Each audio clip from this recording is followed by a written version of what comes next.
修行啊，别把心往外送。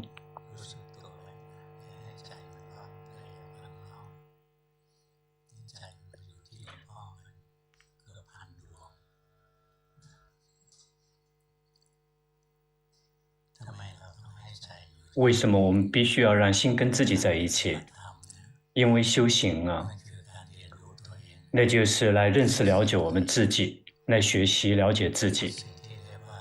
那个称之为我们自己的，其实就是身和心，把它分得更细，也是五蕴，有色，这个也就是身体，有感觉，苦的感觉，乐的感觉，有记忆界定，有造作，造作好，造作坏，然后还有这个心，那是这个在感知一种自然的在感知所缘。这个五蕴呢，如果我们修行，我们能够看到五蕴分离开，我们就会看到这个每个蕴里面没有个我。学习佛陀的这个禅修的方法，称之为拆解法，称之为这个拆解法。因为是透过这个把它这个拆解开来学习。比如我们觉得我真的存在，一旦我们来训练分离开，身体是一个部分，苦乐的感觉是一个部分，记忆界定是一个部分，造作好造作坏，造作不好不坏是一个部分，心是这个感知者，心是这个感知者，是另外一个部分。如果我们能够把它分离开，我们就会发现每一个蕴啊，不是人，不是众生，不是我，不是他。这个蕴就只是蕴，比如说身体就只是身体，只是物质，这个不停的有物质进行新陈代谢。小时候这个流进来的比较多，然后就会长大。随着这个长大的话，这个往外流出去的多于流进来的，因此我们一整天不停的有物质进行新陈代谢。比如说这个水大就在我们身体里面盘旋，在跟着这个血液之类的，然后这个地大，我们吃进食物。吃进食物了之后排泄，然后就不停的有物质在进行新陈代谢。一旦我们能够分离开，比如我们的身体分离开变成这个四大，我们就会看到这个地大不是人，不是众生，不是我，不是他。比如我们吃进去的食物，或者是我们排泄出来的大便，我们并没有觉得那个是我，不是人，不是众生，不是我，不是他。我们喝进去的水，水不是人，不是众生，不是我，不是他。排泄出来的小便也不是人，不是众生，不是我，不是他。一旦我们分离开，原来以为说这是我的身体，但是一旦我们把它拆解开了，把它进一步的拆解开，那个称之为的身体其实就是地水火风。这个地大不是人，不是我，不是众生，不是他。水火风不是人，不是众生，不是我，不是他。一旦分离开，我们就会发现身体不是我，它不是人，也不是众生，仅仅只是这个物质。什么东西让这些物质地水火风，然后这个组合成这样的这个色身，是因为业。因为这个业导致是这样的情况，变成男人、女人，这个有这样的这个这样的这个面貌，这个是源自于业的结果。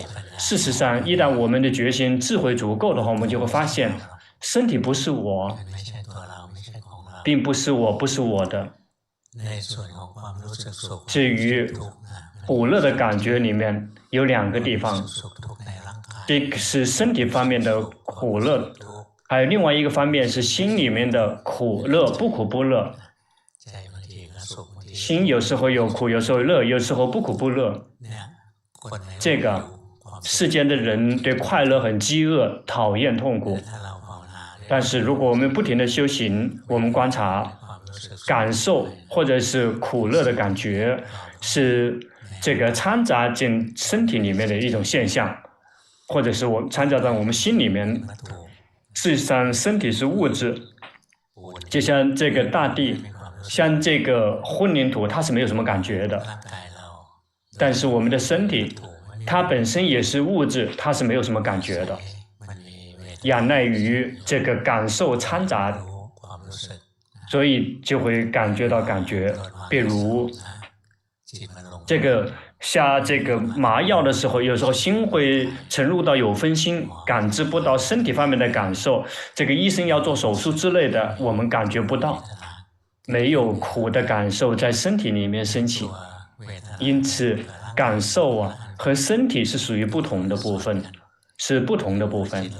比如一旦我们的心在有分心，沉入有分心，或者是被下了麻药，然后别人在我们身体来做手术，我们没有疼的感觉，身体仅仅只是物质，然后医生呢来呵护这对物质，不好的地方呢他就把它这个切掉，哪个地方好的部分他就这个治疗维持，心并没有感知，所以就不会有疼痛。如果心从有分心里面出来，或者是这个注射的麻药不够，如果正在动手术就会觉得疼。如果我们不停地去观察，疼的感觉也是仰赖于心去感知。如果没有心去感知，也不会觉得疼。这个疼的感觉仅仅只是这个掺杂进身体里面的，或者是仅仅只是掺杂在我们心里面的，暂时掺杂在我们心里面的一种现象。如果有心，就会有感觉在，就有感知在，就会有苦乐的感觉，就能感觉到苦乐的感觉。如果没有心升起，心沉入有分心，心没有出来感知所缘，有疼痛到什么程度，心都感觉不到，疼痛没有发生，没有升起。因此如果我们不停地观察，苦的感觉、乐的感觉也不是身体，身体还存在，但是心没有出来感知，也不会感觉到苦乐。苦乐也不是心，它是这个暂时掺杂着我们心里面的一种现象，而且它是不停的这个变化的。在我们的心里面，每一颗心都必须要永远都有感受。因此每一颗心，如果不是苦就必须乐，不是苦不是乐就是不苦不乐，这个称之为舍受。因此感受是属于它跟每一颗心都同步升起的现象，但是心沉入有分心，没有出来感知，心从有分心里面出来就会感知，就可以感知感觉苦的身体能感知到身体里面的苦乐，能够感知到心里面的苦乐，不苦不乐。这个如果我们不停地观下去，我们就会看到苦乐不是人，不是众生，不是我，不是他。心里面的感觉苦乐不苦不乐，也不是人，不是众生，不是我，不是他。没有学法的人，没有修行的人，在身体不舒服的时候，身体有苦的时候，他就会这个以为说的是我苦，以为说身体是我，所以就会变成我苦。但是如果我们的觉醒智慧够，我们就会看到身体是一个部分，身体里面的疼痛的感觉是一个部分，心是另外一个部分，就会知道身体并没有苦，苦的感觉掺杂在身体里面。身体只是物质，不是人，不是众生，不是我，不是他。苦乐的感觉也不是人，不是众生，不是我，不是他。但是它属于明法，一种明法，它是跟心同步升起的一种明法。一旦我们不停地修行，我们看到蕴分离开，而且每个蕴就会视现这个不是我，不是人，不是众生，不是我，不是他，就会自然示现给我们看，并不是什么难事。如果我们的运能够分离开，心是安住的话，就会看到身体不是人，不是众生，不是我，不是他。感受也就是苦，身体里面苦乐的感觉，也不是人，不是众生，不是我，不是他。也就是心里面的苦乐，不苦不乐，也不是人，不是众生，不是我，不是他。不停的去观察，不停的去体会。比如记忆，记忆认识吗？记忆有时候我们能够记得，有时候记不得，有时候会忘记了，记不住。有时候并没有刻意让他记，有时候刻意让他记，他也不记。我们指挥他指挥不了，因此在记忆里面，他也是无我的，他也是无常的，而且是无我的。不停的去观察，去体会。记忆不是我，我们指挥他，并不是真的指挥得了，指挥他记，他不愿意记。不应该记的，他就又能记得住。我们指挥他指挥不了，因此他不是我，不是我的。他想来他就来，他想走就走。龙坡曾经有疑问：响运它是怎么生灭的呢？这个感受很容易看到生灭，行运造作好，造作坏，贪嗔痴很容易看到生灭。有一天产生了疑问：响运是怎么生灭的呀？看不见，因为从来不知道，怎么看也看不出来，所以就会刻意想知道这个事。那天上床，家在农庄，从曼谷，然后因为在国务院工作，然后上公交车回家，比较难。因为太挤了，所以龙坡就喜欢去坐轮床，从国务院走到码头，坐船回家，大概40分钟，觉得会更舒服一点，会更舒服，比坐车更舒服。刚好那一天坐船，然后想着响运是怎么工作的？要看怎么看呢？结果发现心啊。教法示现法给自己看。那天一旦上到轮船，然后船刚开出来没有几十米，就必须要继续坐公交车回家。无论突然之间响运灭掉了，什么都记不住了。那个并不是老年痴呆，那是源自于自己发愿想看的原因，结果他灭掉了。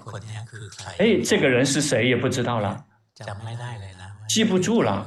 说这个是谁也不知道，响运是能够记忆。说无缘无故就记不住了。正在要去哪里也不知道，家在哪里也不知道。不知道自己正要去哪里，不知道说自己在哪里，不知道说自己要去哪里，不知道说这个是谁，他就灭给自己看了。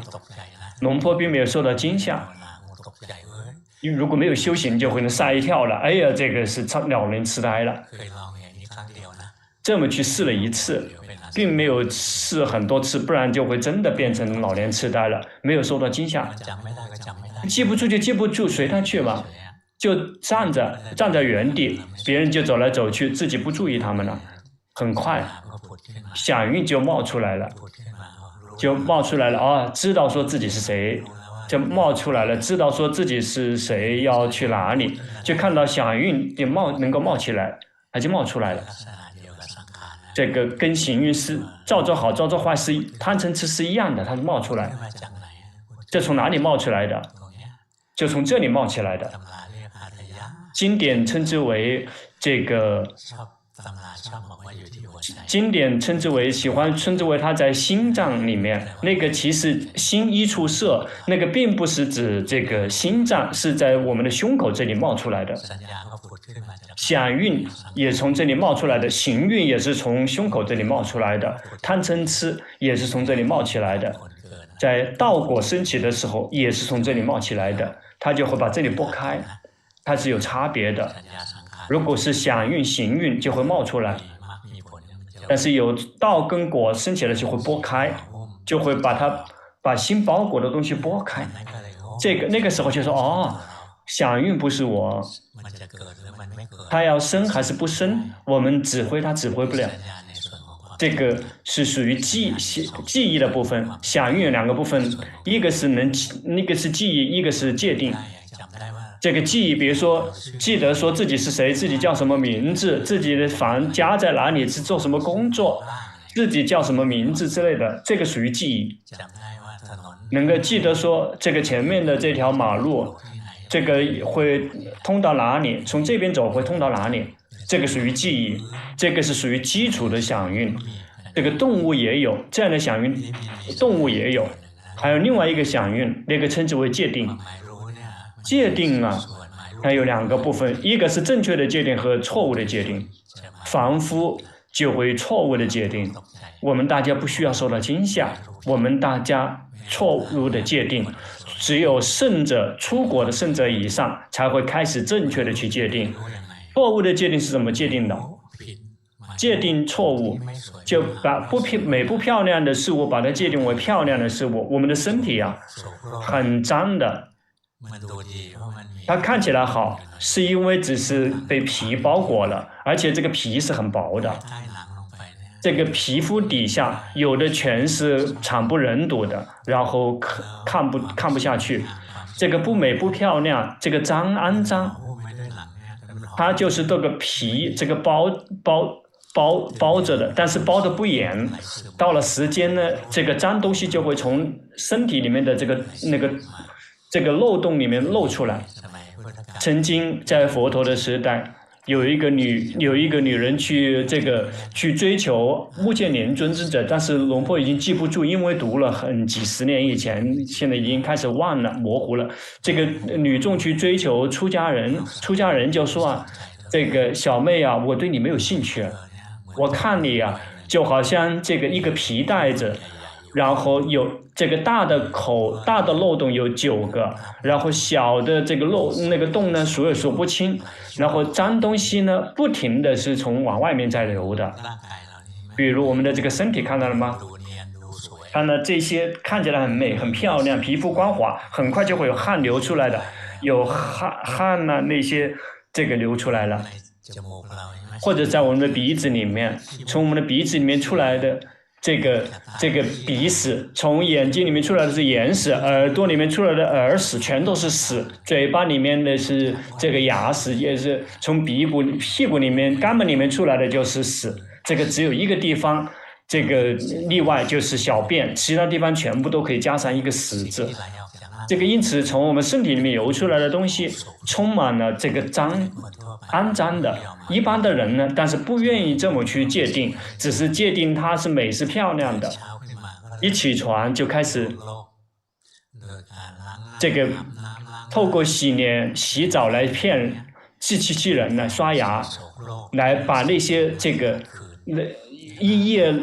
整夜累积的脏东西努力的把它清除掉，一睁眼就开始不美了。我们不想让别人看到，所以就会着急去刷牙去洗脸，然后把然后包括这个秀眉这个纹唇，然后这个就为了骗别人，如果能骗得了别人说自己漂亮，就是自己很舒服，但实际上骗别人骗不了的。如果善于观察的人就会知道不美不漂亮藏在背后，试着观察自己嘛，这个脏的从我们的身体里面一直不停的在往外流，这个肮脏，其实我们不想去故意不去看，所以就想去看说它美漂亮，这是错误的界定，把不美不漂亮的东西界定成美漂亮的。还另外一个错误的界定是无常的，把它界定为常的。比如说我们大家骨子里面每一个人都会觉得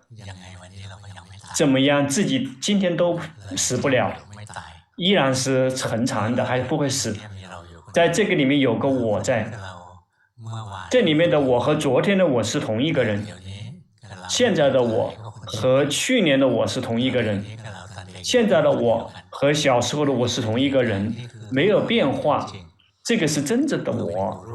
试着去看旧的照片，曾经看过吗？旧的照片，我们这个累积几年的照片去看，发现跟现在不一样了，它是无常的。但是我们不知道，我们以为说它是恒常的，事实上它是无常的。每一年我们的长相、面相都一直在变，根本没有什么是恒常的。而且呢，老了、病了，最后又会死掉。这个皮肤下垂，然后这个头发白，这个眼睛开始花白。这个如果我们没有死得太快的话，我们就会遇到。而且身体里面的疼痛曾经可以走得很灵敏的，现在开始跌跌撞撞了，然后这个一瘸一拐的，一不小心就会这个摔倒。小时候这个可以跑，这个摔跌一跤了马上又可以起身，但是年纪大了，即便走得快又会晕倒，然后直接摔倒就起不来了，爬不起来了。这个有的只是无常呀，在身体里面有的只是无常。一般的人他努力的不去看，比如我们的身体很脏，努力的不去看，我们的身体是无常的，努力的不去看，我们的身体有的只是苦在被逼迫，也努力的不去看，不想去界定这个，想去界定只是美更漂亮恒常的快乐的是我，这个凡夫就不停的这么去界定。而同时如果我们修行的话，做到证到出国的须陀洹，在界定的时候就会能够升起正确的界定，并不是真的美漂亮，是无常的。而且我们的这个身体啊，被苦一直在被逼迫，坐久一点就苦，走久一点也苦，站久一点也苦，躺久一点也苦。有的只是苦一直在被逼迫，呼气也苦，吸气也苦，这个每一个呼吸都会有苦升起。一旦我们有决心去觉知身体，发现有的只是苦，根本没有任何什么宝贝的地方。而且身体也是我们并不是我们真的控制得了，我们只会说身体能走，只会让它能够一直走吗？不可能，到了某一天会走不了。我们并不是真的可以指挥得了。命令说别老可以吗？不可以。命令说别病可以吗？命令不了。命令说不要死可以吗？指挥不了。一旦我们有决心，紧随着去观记忆，这个一会记得一会记不得，它是无常的。这个界定呢？界定呢，就又会是错误的界定，必须要训练，让它正确界定。一旦正确的界定就没有我在了，那错误的界定就会有我在。一旦错误的界定就会想错，一旦想错就会相信错，会以为有我，它这是一个过程。因此我们就会觉得这个是我，只要我们还觉得这个是我，就依然还在错误的在界定，依然还有错误的界定。但是如果是圣者，就不会觉得这个是我，我不在，就会有这么样的感觉。它空，有的只是蕴。这个我们修行，我们就会看到色不是我，感受也就是苦乐的感觉不是我，想蕴也就是记忆界定不是我。这个我是源自于我们错误的界定，如果正确的去界定，就会发现并不是我们并不是真的可以控制得了。接下来的蕴是行蕴，行蕴也就是心的造作，它心能够造作好几种，造作苦乐的感觉，这个是分成的感受，它能界定这个记忆界定，这个是属于行蕴，其他剩下的造作这50种。在这个都是新的造作，那个是属于行蕴的范畴，比如说所有的善法或者是贪嗔痴之类的，都属于在行蕴的范畴。如果我们修行，我们不停的去观察哪个行蕴升起了，当下升起了，我们就去观它。比如嗔心冒起来了，从胸口里冒起来，眼耳鼻舌身意接触境界，接触不满意的境界，嗔心冒起来，有漏烦恼藏在里面，就会驱动造作出嗔心。嗔心，如果我们不会修行，嗔就会控制我们的大脑，控制我们的大脑。这个时候，这个决心跟智慧已经不存在了，已经被不善法控制了，就会变成了老子，你来刁难我，老子必须要报仇。但是如果我们决心很好，看到身心从胸口里冒起来，决心捕捉到，嗔心不是心。这个心是在知道有嗔，但是嗔并不是心。冒起来的一瞬间，决心捕捉到的瞬间，它就灭掉了。嗔生了就会灭，根本没有任何的意义。这个贪呢，痴呢，或者是所有的善法，有的只是生了就灭，生了就灭。每一个升起的现象全部都会灭去。什么生，什么全部都会灭。我们不停地去观察，身体也有生灭的，对吗？它这个吸气了就会灭，呼气了就会灭，走了就会灭，坐了也会灭。苦乐，不苦不乐也是生灭的。记忆界定也是生生灭灭的。而且照着好照着坏也是生灭的。一会生气，一会不生气，一会贪，一会不贪，一会迷，一会不迷。不停地去观察，就会看到所有的一切有的只是生了就灭，是控制不了的现象。如果我们的心是安住了，就会看到这个嗔呢是另外一个事物，它并不是心，它并不是我，只是这个暂时的这个呈现在心感知的范围之内，其他的感觉也是一样的，不是我。那个掺杂进来的现象，心是知者观者。我们就会看到色受想行升起停留灭去，只剩下一个，也就是识蕴。这个识蕴会有点难看，识蕴或者是心或者是意。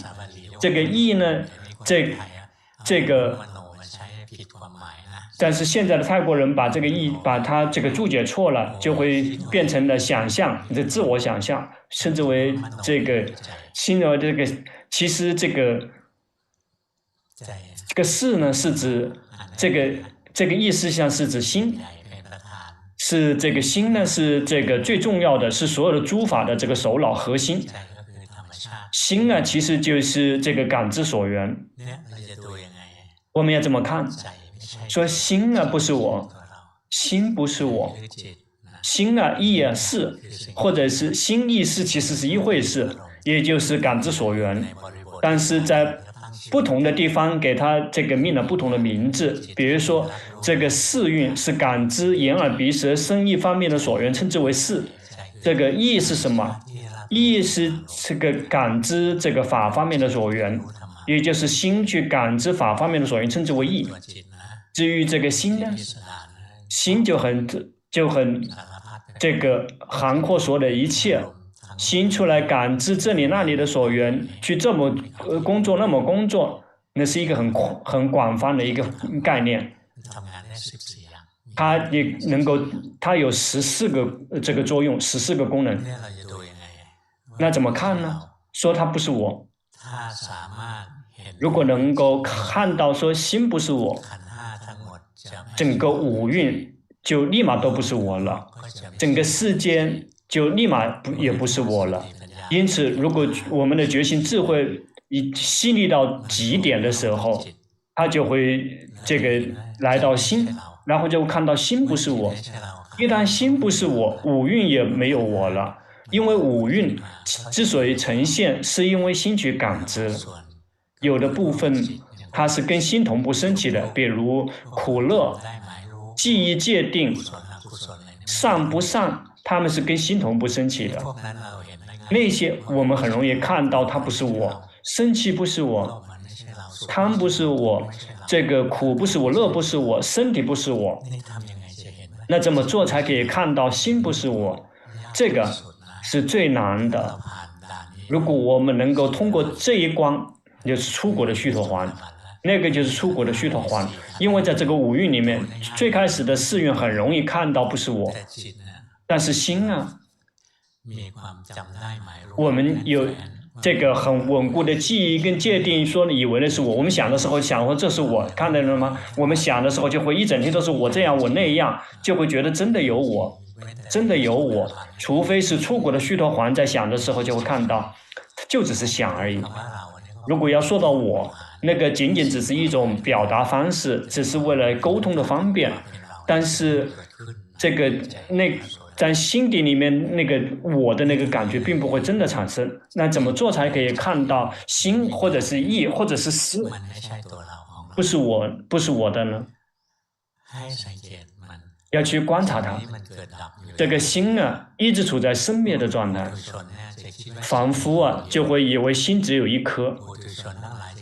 所有的凡夫都以为心是恒常的，这个心跟去年的心也是同一个人，现在的心跟这个潜意识的心也是一回事，今天的心和明年的心或者来世的心也是一样的，就会有错，有很稳固的误解，有错误的界定，有想错，有稳固的这个相信错误，就以为说心是我。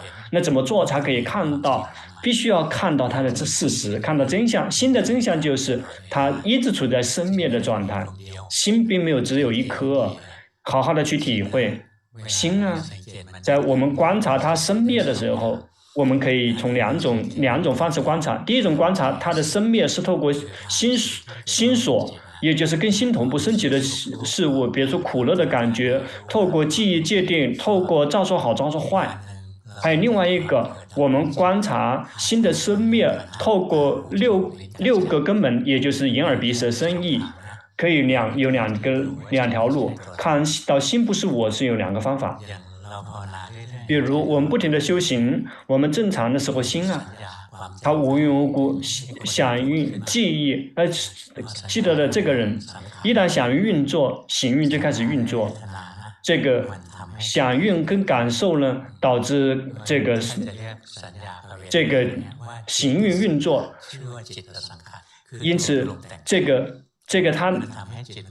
他们导致让心开始运作，也是无缘无故，我们的心开始记起这个人了，嗔心冒起来了，记得吗？有记得说这个人很坏，嗔心就被造作出来的，嗔心被造作出来，如果我们有决心看着，然后就会看到心啊被这个嗔啊控制，就会变成嗔心。一旦有决心，及时的知道这个有决心，及时的嗔跟心就会分离开，我们就看到心没有生气，心是在知道有嗔。一般生气的人就会变成心已经生气了，但是如果我们修行的很好，我们就看到这个嗔跟心是不同的部分，我们就看到它们有差别。这个我们看到心生灭。这个非常多的心的生灭了，说的简单一点，说的比较粗糙一点，我们看到嗔心升起，一旦有决心，及时的知道嗔心就会灭掉，升起了不嗔的心，看到了吗？心是无常的，一会又升起，一会不生气，一会有贪，一会又不贪了，一会迷失了，一会又开始昏沉了。就是一会迷失，一会觉知，各种各样的情况，我们就看到心不停的在变化。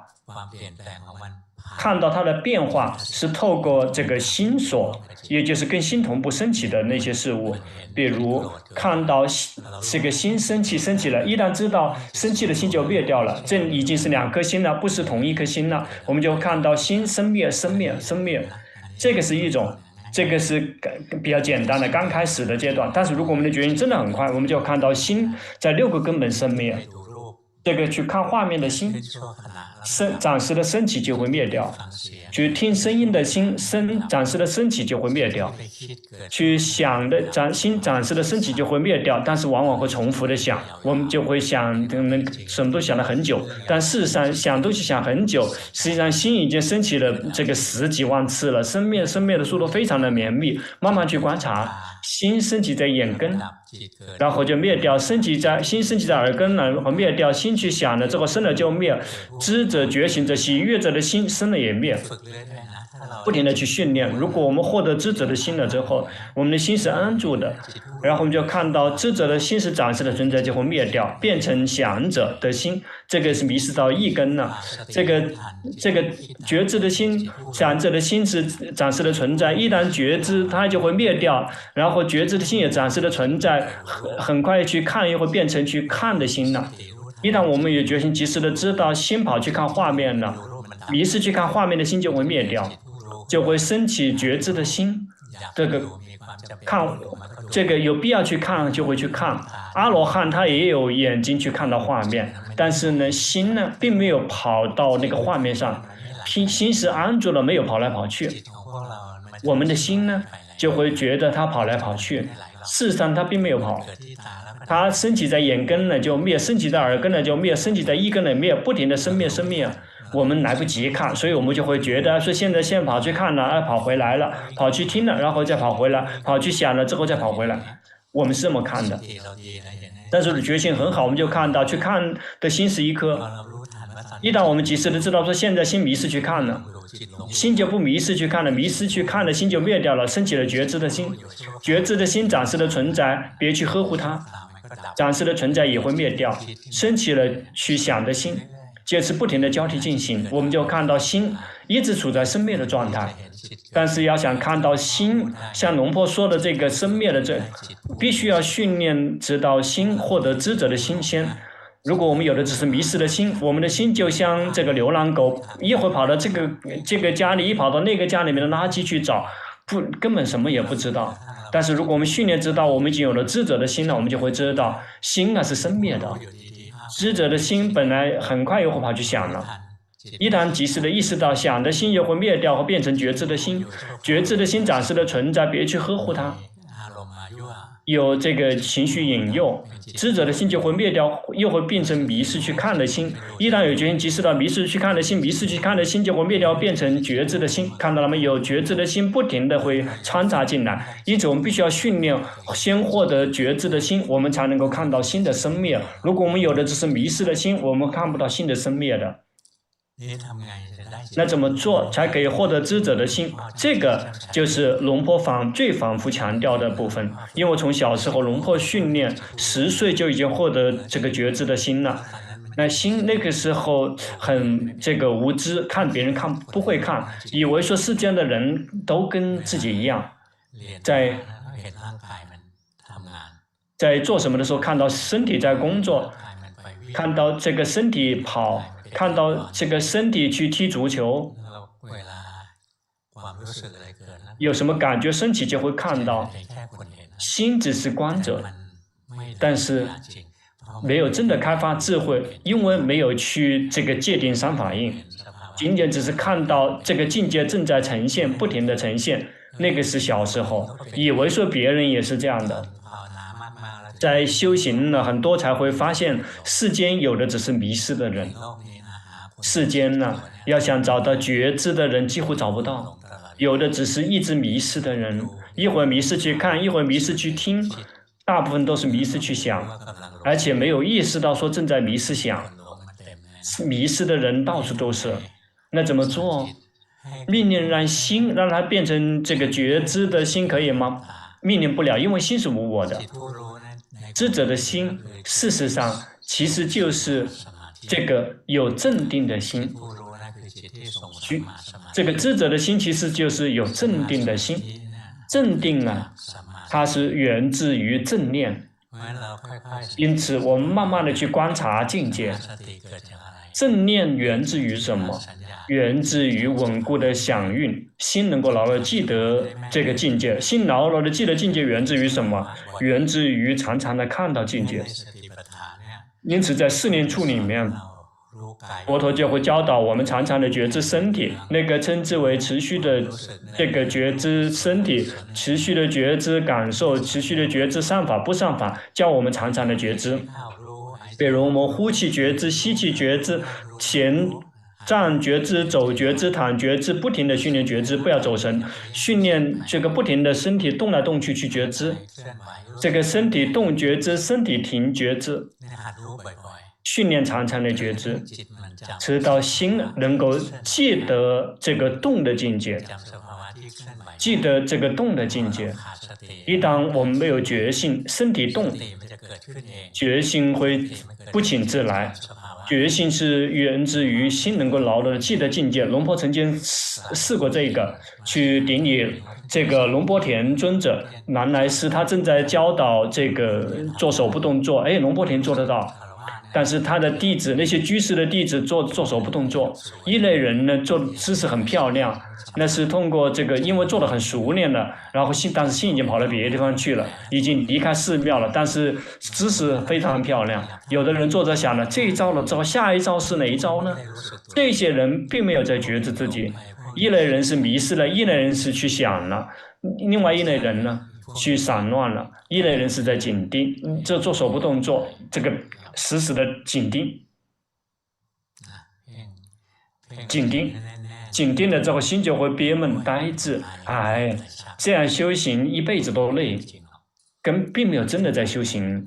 这个去动，如果是龙波田的手部动作动了之后去觉知，如果动了之后没有觉性，心走神，知道说心走神了，就这样而已。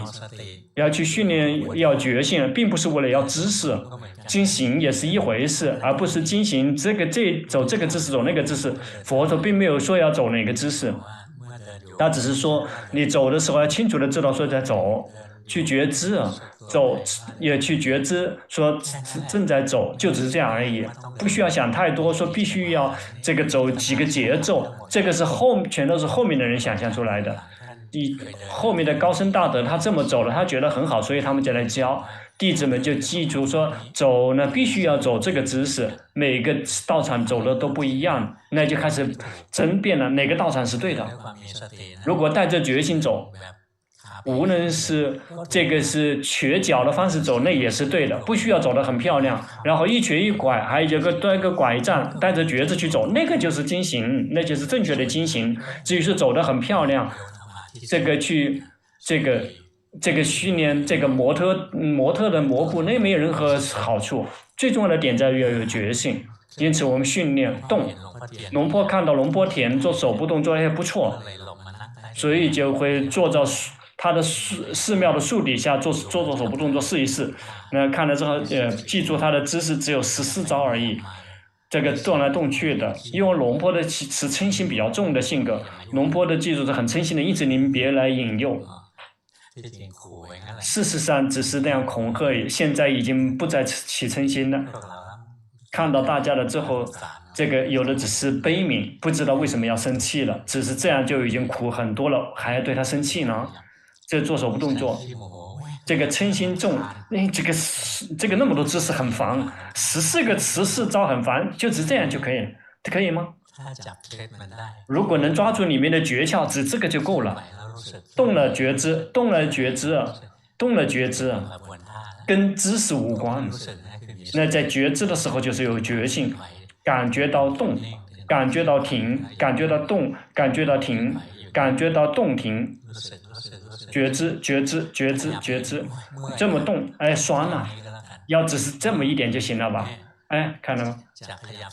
这个有这14个动作，只剩下这么一丁点了，能做得到吗？做得到。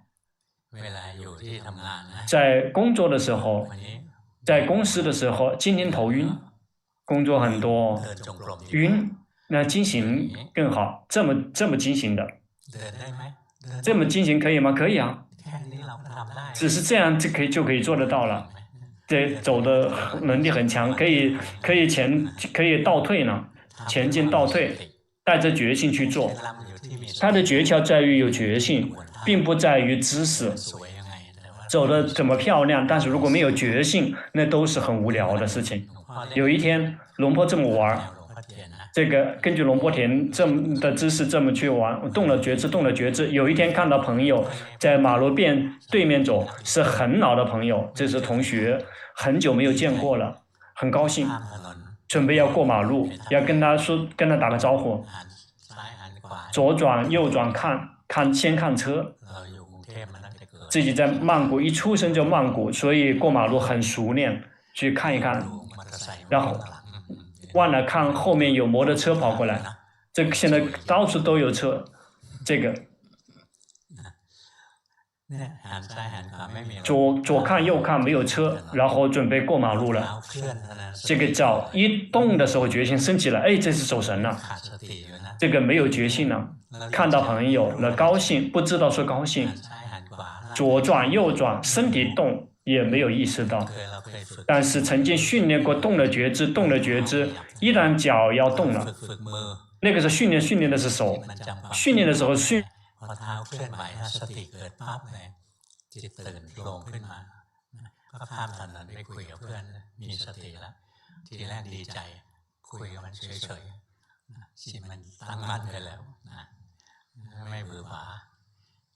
没有什么很兴奋的了。这个我们常常看到境界，就会让心能够记得境界。一旦心能够记得境界，觉心就会自动自发的升起，并没有刻意让它升起。在觉心升起的瞬间，心就会自动自发的安住。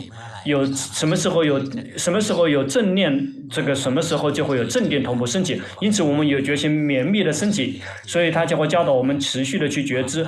一旦觉心绵密的升起，然后安住就会绵密的升起，并不只有一颗，它是安住，但是是不同的心，但是它同样都在安住，非常多的数量安住，就好像心有力量了。一旦心有力量了，开发智慧就会发生。心安住了，我们就会看到蕴分离开。龙坡说到分离蕴，因为那个时候大家的心的品质不够，所以龙坡就会说心必须安住，然后蕴才能够分离开。如果我们的心真的安住，真的有力量，在心安住的一瞬间，我们就会看到真相。蕴它本身是分离的，我们不需要分离蕴。为什么它称之为蕴？是因为它是一部分，蕴就是部分，五蕴就是5个部分。这5个部分它本身是分离的。我们错误的界定，错误的想，错误的去信，然后把它聚合成一个整体，才会变成了我。但是如果我们的心是安住的，觉心觉知身体，不需要刻意，我们就会看到身跟心是不同的部分。觉心觉知感受，不需要刻意，我们就会看到感受跟心是不同的部分。如果我们的心是安住的，觉心觉知善不善，觉知所有的行蕴，就会看到所有的行蕴不是我，是被心感知的对象。这个心本身也是生灭的，一会变成觉知的心，一会变成去想的心，一会变成去看画面的心，一会变成听声音的心，一会变成闻气味的心，一会变成尝味道的心，一会变成感知身体方面接触的心，一会变成去意根方面去想的心，一会变成去紧盯业处的心，一会变成觉知的心。那个心是各种各样的，很丰富。我们就看到每一颗心生了就灭，生了就灭，生气的心生了就灭，贪的心生了就灭，去看画面的心生了就灭，去听声音的心生了就灭，去闻去想的心生了就灭。智者的心本身那么殊胜的，这个智者的心也是生灭的，不停的去训练。最后呢，我们的觉醒智慧足够的话，我们就可以清除错误的见解，误以为五蕴是我的错误的见解，但是心必须先安住，才能开发智慧，就会看到每个蕴不是我，每个蕴它本身是分离开的。一旦我们错误的界定，我们把五蕴聚合成一个整体，一旦聚合变成一个整体，就会变成了我，立马就错误的界定了。就会很强烈的这个界定就会变成误解了。但是如果我们的心是安住的，蕴它本身自动是分开的，我们就看到每一个蕴没有个我。这个我们分离境界，那个称之为拆解法。大家以为拆解法就是让心好了之后再这个把它分离，这个色是一个部分，感受是一个部分，努力想去分离开。不需要去做。如果心是真的安住的，蕴它本来就是分离的，我们只是把它聚合变成了一个整体，这是我们的失误的点。慢慢的去训练，有一天我们就可以变成出国的须陀洹。这个虽然大家头是黑的，也可以证悟阿罗汉。有时候这个光头也并没有证悟，有的人写。现在这个时代，有的人写说光头，这个想跳舞，这个黑头发想讲法，看到吗？现在讲头发想讲法，那些这个光头呢？现在光头是做很多乱七八糟的事情。高僧大德也说现在这个这个森林里面出家人变成这个村里面的出家人，村里面的出家人变成了这个百姓，什么百姓就是有老婆了。那这个现在的这个居士是什么？现在的居士是鬼，变成了有的只是饥饿，去到寺庙就是求彩票的号码，全是鬼，一直是饥饿的，因为退失了，这属于退失的很严重的时代了。因此，我们要着急学法，着急去修行。我们也许会获得突破，也有可能。在前世的佛，这个帕尔亚，这个还跟几个出家人，跟几个这个朋友一起，但那个时候的佛教潜意识พุ特巴卡斯巴佛的这个可能类似于我们现在这个时代。那个他几个出家人，然后上到山上，把这个梯子这个摧毁掉，然后在山上修行，如果没有突破，就是死也愿意了。好几位获得突破，帕尔亚死掉了，没有突破，没有，但是到了这个时代的法，他是剑法最快的，他是这个剑法最快的一个上手的弟子，他累积他的。我们类似于帕尔亚那个时代的帕尔亚了，出生在这个很退世的时代了，要着急修行。有的人就会彻底的掉队，有的人这个如果没有这个突破的话，就有累积的波罗蜜，下一世就会更这个容易。如果我们从来没有累积的这个资本的话，下一次也会很难，而且比现在会更难，因为我们的烦恼习气被累积了很久了，因此从现在就开始动手实修，呼气觉知，吸气觉知，别走神，别浪费时间走神，哪个工作让心走神的，把它扔掉。我们现在时间很少了，这个坐着去看连续剧、电视，浪费时间。好，今天讲法就讲到这里。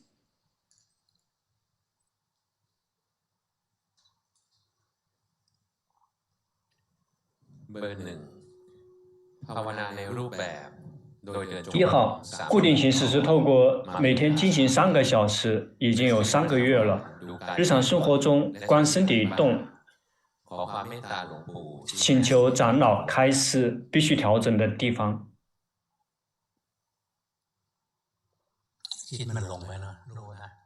心迷失了，知道吗？不停的、及时的知道自己的心不错，但是现在心没有归位，在外面你能感觉到吗？对，他跑到龙婆这里来了，那没关系，只需要知道说心去到龙婆那里了，只是这么知道就够了。以中立的心去觉知，什么时候如果你观境界，能够以中立的心去观境界，心就会自行归位。为什么会归位？因为你一旦中立的心去观，并没有进一步的造作，没有进一步的造作，心就会安住起来。2号，去继续用功，不错。2号，固定形式用功是透过跟呼吸在一起，跟工作在一起，然后进行30分钟，在日常生活中用这个呼吸作为临时的家，看到心想会自己能够记得事物，心造作自己并没有去控制，全部是自动自发发生的。请求长老开示。你有看到哪个烦恼习气吗？你看得出来吗？哪个烦恼习气比较多？说出来让龙婆欣慰一下。吃本来就是基础的状态了，那是正常的。吃每个人都有，慢慢的去认识了解自己，有哪个烦恼习气，也去不停的及时的知道它。烦恼习气就是让我们没有快乐的敌人。整体来讲修行不错，修行进步很大了，但是现在心没有归位，看得出来吗？对。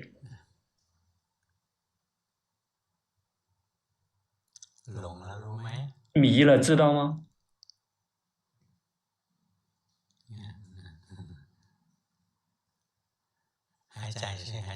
呼吸，呼吸，看到身体呼吸，只是那样去呼吸。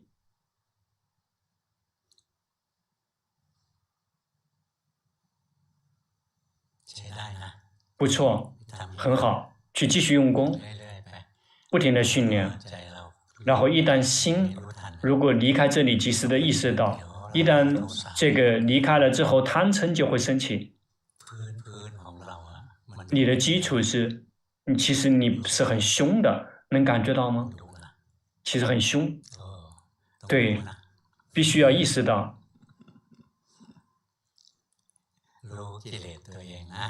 知道自己的烦恼习气，那样提升进步就很快。如果心烦躁了，做什么东西都很心急，要快一点，这个就是属于嗔心在驱动，心很心急，因此要这个稍微不要急，心迷失了，意识到了吗？不错，不错。那1号迷失了，这个做完长效报告很舒服了。一定要训练到习惯性的要觉知，而不是在高僧大德面前这样子。一旦这个老师回过头去，做什么东西马上就开始来了。好，3号，3号。固定形式用功是透过经行早中晚经行3个小时，在日常生活中，西佛呼陀作为临时的家，有空的时候跟临时的家在一起，忘记了临时的家重新开始。前面的2个月觉得修行不好，因为想要修对，所以重新调整，只是觉知临时的家迷了，知道什么东西呈现了再去知道。自己的训练可以继续吗？可以，就有的只是这样，就只这么去用功。对了，4号开始打压了。4号固定性用功是打坐早晚30分钟到60分钟，日常生活中观身观心，修行措施透过紧盯了好几年，试着忘了修行，但是还是不行。现在紧盯减轻了，请求龙坡开示。减轻了就是对的，要以中立的心去觉知。之所以紧盯，是因为贪，因为想要好，想修行，对吗？有想要藏在背后，因此在修行的时候，如果我们能看到是心有想要及时的意识到，想要灭掉了之后，就以正常的心去修行。就会比较轻松。如果一开始带着想要去修的话，每个人都会紧盯的。心迷失去想了，知道说心迷失去想了。4号依然习惯性的紧盯，感觉到了吗？依然紧盯的时候就会收摄进来，你明白了吗？会收摄进来。对，别把心拉进来。放开，让心去工作，然后有决心去紧随着去观，心胆子大一点。心跑掉了，能感觉到吗？现在依然不需要开发智慧，让心放松，修禅定，而不是去紧盯，跟自己很轻松的跟自己的业处在一起，宁静也随他，不宁静也随他，要这样去带。能记得住吗？宁静也随他，不宁静也随他，但是不停地跟自己的业处在一起。5号，这个是从寺庙跟过来的，记得住，几乎每一天见面。5号是中国人，固定形式用功打坐，西佛呼陀经行，观身体动停，在日常生活中观心。跑到6个根门，害怕心紧盯，请求开示。心是紧盯还是不紧盯，你也阻止不了。他紧盯是因为你想要好，就会紧盯。如果能够及时的知道心的想要，就不紧盯了，要去继续用功，然后不停的去觉知。大家看到吗？开始刻意去做了，你能感觉到吗？那个地方就是错误的点，因为有刻意。无明缘行，无明缘行，行呢，其实这个行其实就是刻意，就是刻意要让它好，那就是在造作好。刻意往不好的方向那就造作坏，刻意的不感知所缘，就会称之为造作不好不坏，造作空。一开始去觉知，别带着贪，别一开始就是贪去做，看到吗？它膨胀也收缩，收缩也去觉知，如其本来面目去觉知。对，这个呼吸也行了，呼吸看到身体呼吸，宁静也随它，不宁静也随它，就只这样就够了。6号，等很久了，这个都全身僵硬了。6号啊，固定形式用功，早上念经，这个晚上打坐。稍等一下，现在错了，你明白了对吗？把它收摄进来。对，好，请讲。每一次觉知就会来觉知呼吸，在日常生活中，这个观身体动和观心交替进行。有情绪进来，遇到了顾客高兴，有时候又会有不满意。本来嗔心很重，就会喜欢把心拿回来。现在意识到了，放下的更快了。请求长老开示，修得很好，修得非常好，继续用功。7号，稍等一下，6号现在迷失了，看到了吗？一旦检查长修进度放松了，然后这个前面这个很紧张，去觉知当下，这个你的修行不错。然后你平常觉知的时候心是很好的，能感觉到吗？它是觉醒的、喜悦的，是知者觉醒者、喜悦者的，不是苦闷的。7号，7号固定形式用功是透过每天进行40到50分钟，打坐观呼吸2次，一次30到40分钟。日常生活中觉知身体，这个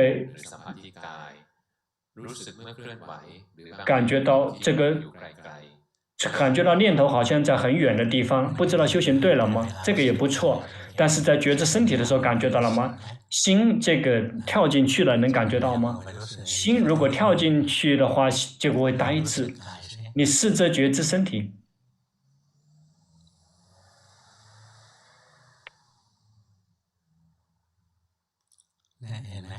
看到了吗？心这个跳进去了。如果心跳进身体里面，也要知道；心没有跳进来也知道，跳进来也知道。然后心是什么样子的也知道。不错，继续用功。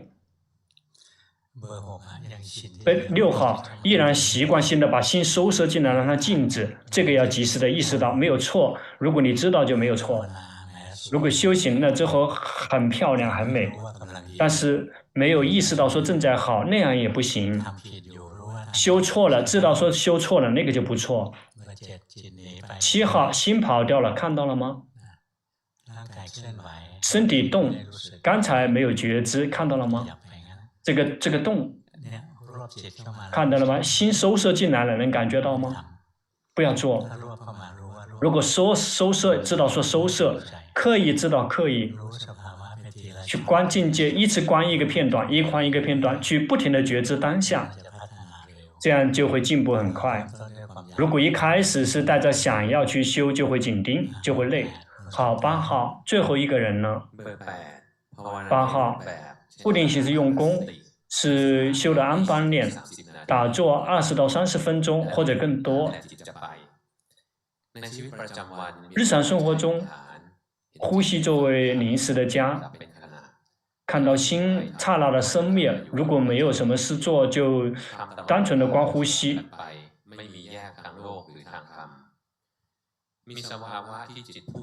有这个心就好像这个从胸口这个不停的冒起来，看到所有的一切都是平等的，心有持续的在进步，看到一开始就看到心不是我，这个看到内在的法、外在的法其实都是平等的，所以这个放下的更多了。请求龙婆开示，慢慢的去观，慢慢的去体会。这个执着抓取并不是很轻易的就能断得了的，断了这个就会卡在那里。慢慢的去观，慢慢的去体会，有次第的去观察。在修行的时候，如果心是这个焦虑的，想这个精进用功，要及时的撕破它，那个已经是贪心了。这个现在你有在打压心，你能感觉到吗？就要这么去觉知，就一个片段一个片段去觉知。在你看到心不是我，那只是偶尔看得到。平常的时候，基础的状态依然还是我，要慢慢的去观。所有的一切生了就灭，只这么去观；所有的一切生了就灭，这么去观，不停的观。至于其他剩下来的，它是自然发生的。昨天龙坡在 Zoom 上面检查长修进度，有一位阿罗汉来做长修报告，自己特别累了。别着急，别着急。怎么看？不需要有什么神通，也很容易就知道。居士啊，说是阿罗汉，这依然还有家庭，这个寿命是不长的，应该是在同一天就死掉的。如果是阿罗汉了很久了，依然还活着，经典里面就说不对，那个他卡着，就是他这个在里面创造了某一个这个镜子的部分。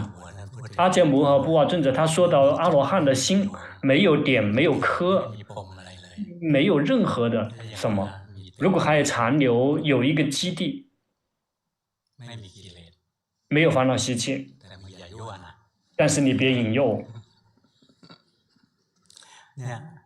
这个修行啊，最重要的点在于要观察，观察自己，要很公平的去观察自己，而不是偏袒自己。如果很公正的观察自己，知道说自己所修的这个跟这个法的基本的原则相一致吗？只要还有在呵护，只要还有这个呵护某个东西，就依然还没有毕业。慢慢的去观察，训练观察，那个称之为如理作意，这个非常重要，这个时代非常重要。这个时代，这个善知识不知道谁是善知识了，我们相信别人已经相信不了了，因此我们必须要相信，用法作为原则。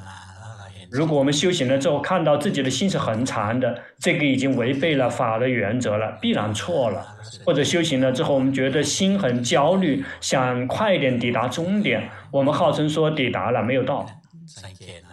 慢慢去观察，这样的观察，那个称之为如理作意，而不是乱七八糟的想，而是去观真的成正的境界，它跟法的原则是否相一致。